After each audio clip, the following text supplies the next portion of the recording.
गुंतवणूक केलेल्या रकमेवर दर महिना 7 ते 9% परतावा देण्याचे आमिष दाखवून 13 गुंतवणूकदारांची तब्बल 88,42,300 रुपयांची फसवणूक केल्याप्रकरणी घटना उघडकीस आली होती। या प्रकरणी स्मिता होसपुरे यांनी मिरज शहर पोलीस ठाण्यात फिर्याद दिली होती।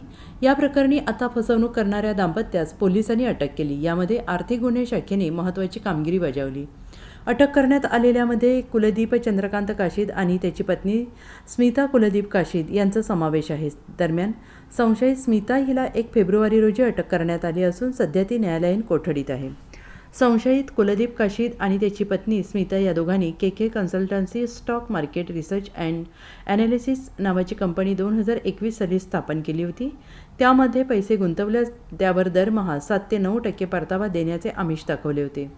जादा परताव्याच्या आमिषाला बळी फिर्यादी आरती होसपुरे यांच्यासह अन्य गुंतवणूकदारांनी पडून 57,50,000 रुपये कंपनीत गुंतवले।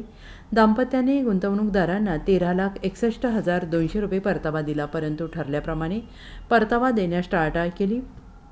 त्यामुळे गुंतवणूकदारांनी गुंतवलेली रक्कम परत मागितली असता ती देण्याकडेही दाम्पत्याने दुर्लक्ष केले। त्यामुळे संबंधित गुंतवणूकदारांनी त्यांची 83,88,800 रुपयांची फसवणूक झाल्याची तक्रार पोलीस अधीक्षकांकडे केली होती।